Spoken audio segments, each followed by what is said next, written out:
વડોદરામાં આજે ગુજરાતના નાયબ મુખ્યમંત્રી હર્ષ સંઘવીએ ચૂંટણી પ્રચાર દરમિયાન વોર્ડ નંબર 1ના ચૂંટણી કાર્યાલય ખાતે બૂથ કાર્યકર્તાઓ સાથે સંવાદ સાધ્યો હતો।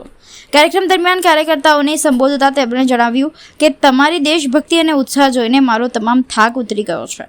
તેમણે ઉમેર્યું કે બીજેપીના કાર્યકર્તાઓનો એક નારો પણ એવો હોય છે કે ધરતી ધ્રુજી ઉઠે એ જ પાર્ટીની સાચી તાકાત છે। તેમણે ભારપૂર્વક કહ્યું કે બીજેપીનો કાર્યકર જ પાર્ટીની સાચી મૂડી છે અને વર્ષોથી નિષ્ઠાપૂર્વક સેવા આપતા વરિષ્ઠ કાર્યકરોને બે હાથ જોડીને વંદન કર્યું।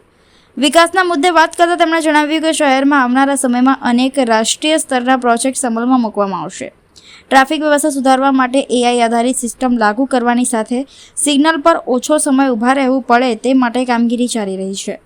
આ સાથે તેમણે જણાવ્યું કે શહેરમાં ભગવાન શિવજીની પ્રતિમા નજીક ફાઉન્ટેન અને લાઇટ શો શરૂ કરવામાં આવશે તેમજ વિશાળ સ્તરે આરતી આયોજન પણ કરવામાં આવશે જે લોકોને આંતરરાષ્ટ્રીય સ્તરનો અનુભવ આપશે।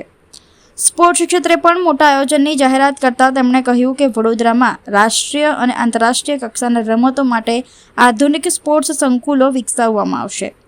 રાજકીય પ્રહાર કરતા તેમણે કહ્યું કે કેટલાક વિરોધીઓને વિકાસના કામોથી અસ્વસ્થતા થાય છે અને કાયદો વ્યવસ્થા જાળવવા માટે સરકાર કડક પગલાં લેતી રહેશે। અંતમાં તેમણે ગુજરાતના નાગરિકોને અપીલ કરી છે કે રાજ્યના હિતમાં મતદાન કરીને વિકાસને વધુ ગતિ આપવી જોઈએ।